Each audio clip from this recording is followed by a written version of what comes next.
Hey man, it's your boy El Condor here with your boy Wokweli. We're about to bring you another session with us with the podcast. Today we got a lot of topics to talk about. How you doing, bro? I'm good, man. Everything's all good. Just locked in this pandemic, and that's about it. What about you, man? What's going on? I'm good, man. As you know, a couple developments on my side. I'm gonna be out for a couple months. Um, just got off with my doctors and my surgeon. I'm gonna have surgery on the 12th of March. I'm gonna have a surgery on both foot, but first I'm gonna do the left, and then 6 weeks after that surgery, I'm gonna do another one on the right foot. So things are looking pretty good. I'm glad I finally found out what was wrong with my foot because it's been hurting me since October. Been playing on it and it's been getting worse, but glad I found what's wrong with it. Gonna have this surgery. I'm looking forward towards it, and especially this time off gonna help me to work in peace and get my body back together, and hopefully have a couple more years ahead of me where I can just ball out, man. Okay, let me ask you a question. Will this affect you in any way, the surgeries, when you come back? Will you be able to play the same way or better? This is exactly why I'm getting the surgery, man. So I can play way better than what I was playing before. Playing through this injury, and then I got injured. I came to France to check my doctor. You play with a sad face, not a sad face, but a pain face, and most of the times you have pain during the night. You can't sleep nights, you can't sleep because of it. Games, sometimes you have to play with painkillers and stuff like that. So I'm glad I'm going to be able to get that behind me, these surgeries to help me get better, play better. So, and actually, because my left ankle was very unstable, so now they're gonna fix it. It's gonna be stable. I'm gonna be able to do all the work I need, all the work necessary, rehab. And as you know, I'm a workaholic, so I'm gonna be in that rehab, like going off of it, and then the next part with my physio, and then I'm just gonna kill it, bro. Seriously. Well, all the best, man. Hopefully, Appreciate it, bro. like you said, we do want you to come back healthier, stronger, and And definitely. faster. And and faster. That's what we want. We want the MVP back. That's what we want. So all the best. Speaking of Thank you. speaking of coming back, man, the Warriors, Looney and Wiseman also came back against when they played against New York Knicks in New York at the Madison Square Garden. For the very first time since last year, the fans were back. So it seems like things are slowly coming back, Yeah.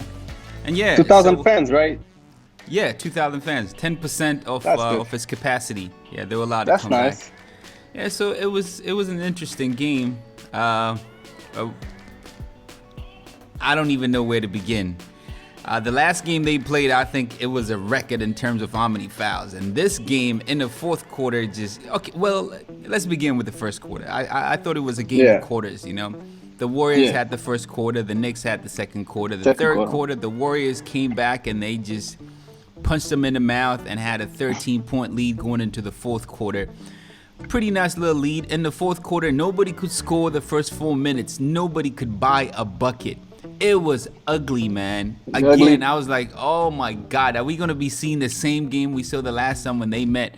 It was that typical Tom Thibodeau's type of game, Julius Randle, New York Knicks, Oh my God. that grinded, type of game. Grinding. It was ugly. It was ugly. I would say it was ugly. Well, the Knicks managed to get to the Knicks managed to tie the game. They were down by 13 points going into the fourth quarter. They tied the game, and that's when Curry came in a little early, knocked down a three, and then eventually got the offense going a little bit. I am very surprised to see the Warriors score 20 points in the fourth quarter. I was expecting that they'll probably walk out of there with 20? like 6 points in the fourth quarter. Wow.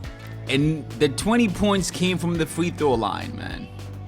We all Free saw throw how many- line. Yes. So how Because- many shots from the free throw? Because I'm seeing 87% they shot for the game from free throw, but I don't know how many shots they took. To be honest, I'm not exactly sure with the stats. I might have to look at that, but majority of the points, I know Curry probably knocked down like 3 12? or 2 shots. No, 12 I'm free talking throws? about field goals. Oh, and then field from then goals. in the fourth quarter, he shot about what 13 free throws altogether, something like that. Majority of them came in the fourth quarter. So let me pull up 4-quarter stats right here. Oh wow, they were 1 out of 11 for 3-pointer. The Warriors. And that was by Steph. 5 out of 20 from the field goal in the fourth quarter. 25%. So they knocked down 5 field goals. And that's 10 how bad free it throws. was. 9 out of 10 free throws. That's how bad it was, man. It was just ugly. Wow. It was ugly. The fourth quarter was really ugly. But you know, I like what the Warriors are doing. They're finding ways to win. They're really finding ways to win, and you can tell adversity, true adversity. They're playing pretty I don't want to say great basketball or good basketball, but it's intense. They're focused, pretty focused, not focused. Pretty focused. They focused. Basketball. Right. But I see Wiseman came back, and you know I see Oubre playing a lot better, bro. Oh, he was actually one of the only Warriors in the team that in the fourth quarter was doing great. He shot 2 out of 4. Mm-hmm. He scored 6 points, 2 out of 2 from the free throw, 1 rebound, 2 blocks. So, what do you think about that? I like what Kelly's doing, man. Who you think is doing better, Kelly Oubre or Andrew Wiggins? Right now? Yes. Well, I would say right now, Kelly is playing better. Actually, he is the best 3-point shooter. He's got the best percentage right now. Can you believe it? Kelly Oubre. Wow. Right. Kelly Oubre. At the beginning of the season, you wouldn't think that, right? No. I would say right now it is Kelly, but that doesn't take anything away from Andrew Wiggins because Andrew is balling. Both sides. So is Kelly Oubre.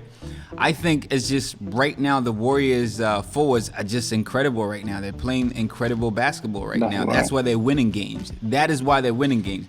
I know, it's a constant with Stephen Curry. And sometimes, we just get tired of Stephen Curry. Yeah, whatever. But you got winning. Draymond running the offense. Exactly. 12 assists last night, And he was player of the game. You asked me, he was player of the game. He redeemed himself. Came back after fouling out and coaching them that game. He came back and redeemed himself. Like, he is a constant also. Like, you need Draymond. You need Stephen Curry. The other guys now are getting better. And this especially is that energy from Draymond that he brings. That emotional leader. True. All that's needed. This team is coming together as a team now. And this is what I've been telling a lot of people from the very beginning of the season, that the Warriors are going to be a problem. We're not going to be seeing Stephen Curry going out there carrying a team the traditional way or the way people want him to carry the team. No. Him doing everything. That wasn't going to get him anywhere. The goal was to get the other players going. And that's what you see with Curry. That's what you see with Draymond Green every second, talking to them. We got to do this, we got to do that, we got to do this. And this team is coming together. I keep telling you, by the end of the season, this team is going to be really scary. This team is going to be really, really scary. Let me tell you something really crazy. Something really, really crazy. And I figured this, I can't say I figured, but I came to this conclusion. Now, a lot of people would think I'm crazy. A lot of people would think I'm crazy. Guess who I'm seeing going to the finals? Who? I am seeing the Nets with Kevin Durant going against Stephen Curry and the Golden State Warriors. A lot of people will kill you for this. I know. And that's why I'm saying. So wait. I want to hear this. So you're telling me the Utah Jazz will keep playing better, the Golden State is going to beat them? Yes. It's just, there's something about experience that I think a lot of people overlook. Okay. And that is the reason the Golden State Warriors were pretty much a really shitty team at the beginning of the season. These young guys don't have experience. It's not like they don't know how to play. but they just didn't have experience. And what the Okay. Warriors are doing, they're putting them through all these different situations. Like they're putting trust in them, and these guys are actually getting quality minutes, and they're actually playing. Now, I'm not saying they're getting better like they're getting better. No, they're getting the experience. That's why they're getting better. They're trusted in certain situations. These guys are allowing them to make mistakes today, early on, so they can actually play at the end of the season or in the playoffs. They'll be different players. The team is going to be better. And that's why, if we look at player for player, I look at the Warriors and I look at like the Utah Jazz, player for player, the Warriors They are match better. up. Yeah, the Warriors are better. It's just all the rest of the guys are just young. They got no experience. But as they get that experience, they're a problem. But we're They're a talking about problem. Andrew Wiggins and Kelly Oubre, two new guys. But you talk about experience; they're experienced players in the league. You know, they just getting to know the Golden State system. I think that's what's making them better. They're just more locked in the system of the ball movement with Golden State, and you know they started accepting the open shots, taking them, and you know, and you know with the Draymond that came back, because Draymond was injured too in the beginning of the season when they were struggling, and then Draymond just kind of floor general for them, kind of opens up things a lot more for them. I think they feel more comfortable, you know, because he's an emotional leader too. Right. True. And I would add something to that. As much as we want to say they have the experience and all that, I feel like they didn't have the kind of experience. Well, not I feel like, we all know that. They didn't have the kind of experience that they're having right now. I feel like now, they have a different kind of experience. What's happening right now is the team, the Warriors, the organization in general, they have A-class faith. organization. Yes, they have faith in them, and that's different. There was pressure, and you know that the kind of pressure coming at you where you know you need to perform, but the support was not there. So it's a very different experience that they're experiencing right now. Like each one of them, like from the very beginning, everybody was saying, you know, just trade Kelly Oubre. What the hell is going on with Kelly Oubre? Get rid of him. Get this. I was like, what? Kelly Oubre and Wiggins need to go. Right, and we saw what happened. They stuck with him. He started throughout, and they were still going to him. Yeah. Like, you know, that says a lot to a player. It's a different kind of experience, and once you get over that hump, you feel different as a player. You feel devoted to the organization. It's a mental state, and this is what the Warriors do. It's a mental state. But they also, you know, these players they used to play in teams where they take a lot of shots and stuff like that, and now they have to be efficient and be on a winning team. I'm here looking at Wiggins stats. Sorry to interrupt you, but no, go ahead. Plus, the first time he's in the last 4 years that he's getting a plus 0.6 in plus and minuses. All the other years, minus 3.7, minus 6.9, minus 2.8. You know. It's winning basketball now. They're playing now winning it's basketball. About winning. Exactly. Right. Now it's about winning. He's shooting better from the 3-point line. His efficiency field goal is way better. Jump from 44 to 47. That's 3%. That's a lot in basketball, and we know that throughout the course of the season. Now I'm last turnovers. 0.5 less turnovers. Right. You know. Now, I'm going to ask you something. I don't know if you know this answer or not. It's not a I got you question. Tell me which player has played with Stephen Curry and their efficiency went down.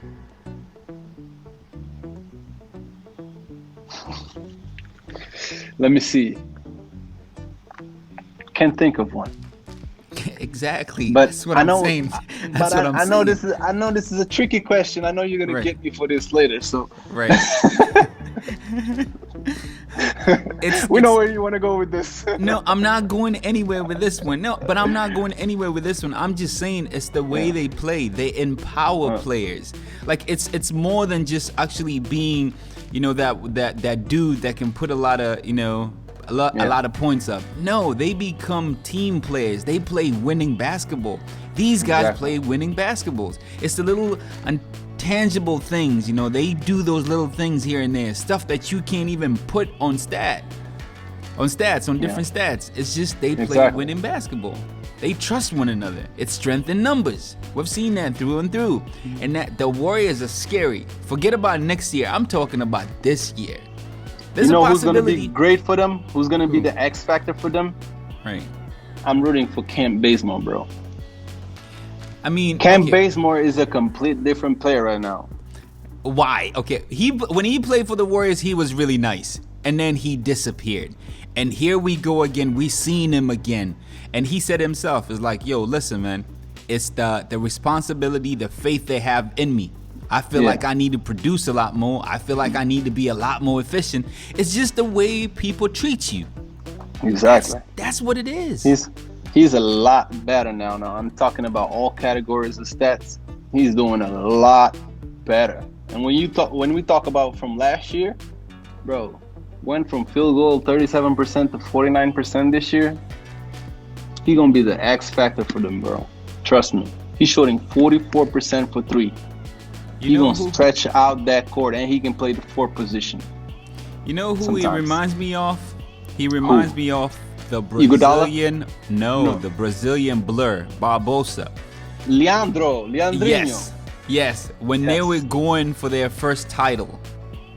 Exactly. Yeah, he would come in and just give him crazy energy. You know what I mean? And that's what Bazemore is doing right now, coming in with crazy energy. And he's the X factor. Right. Yeah. So I like what's happening. I like what I'm seeing, and I am, it's not a guarantee, but I'm actually seeing that. I truly do feel these guys are going to just creep like on the low, under the radar, and then just surprise everybody. I see where you're going with this, but I wouldn't have them in playoffs right now. I think they need a lot more to do. But I think we gotta respect Utah Jazz and what they're doing. The teams that are a little ahead of them. Okay, well, yeah, I'm not dismissing anything. I'm not saying what I am seeing is a lock. It's not a lock. It's not a lock. Anything can happen. But I'm actually predicting that. I'm predicting seeing something like that. You're predicting that, okay? Right, and then I'm gonna give you an example. Well, it's funny. We keep talking about 2015. Let's go to 2015. The Cavaliers under who? LeBron James. The beginning of the season. 19-20. They were 19-20, below 500. Yeah. At around this stage, kinda like the Warriors. And guess what? They went to the finals. You just predict them going to the finals, but not winning it. I am predicting them going to the finals. I don't know about beating the Nets. I don't see that this year. I don't see that this year. I've been saying the team to beat right now are the Nets. The team to beat are the Nets. I don't see it. I'm not saying it can't happen, but I'm not seeing it. It's just the Nets. The Nets very difficult to beat the Nets in 4 games. You got to win 4 games against the Nets. I don't see that right now. I really don't. I'm sorry, but you got to go against Harden, Kyrie, and Kevin Durant. I mean, I would say your defense has to be elite. And even if your defense is elite, okay, let's break this down. Let's go a couple years ago. A player scoring 20 points per game was considered to be a star. There are very few players scoring like 20 points a game on a consistent basis, like averaging that. A lot of players. I'll give you this. Steve Nash. Yeah. MVP, Mr. MVP himself. He's never averaged more than 19 points per game. Okay. Yeah. He's never done that. Look around the league right now. Players are average like it's nothing. 30 points. It's nothing nowadays. It's nothing. When the last time KD won the MVP, it was 27.7 per game. And he was the number 1 scorer in the league. Nowadays, I mean, look at it. It's nothing. All I'm saying is the defense hasn't grown. The offense has grown. So you're looking at 3 dudes that could score. The offense is just reacting to that. And the offense, it's almost kind of like, technology and policies. Technology comes first and then policies come try to catch up. So right now the policies are James Harden Kevin Durant and Kyrie, they're way ahead. And defense is just the different policies that you need to come up. First, you got to understand what they're doing before you can come up with policies. The defense is not there. It can't react in time. It's just. I'm sorry. They just can't react in time. Yeah, the Nets are just ridiculous right now. The Nets are ridiculous. Nets is another level, I think. Yeah. Their record don't show it, but I think when they're gonna figure out, like, this is the first time they all playing together and stuff like that, when they're gonna figure out it, they're gonna be a problem. True.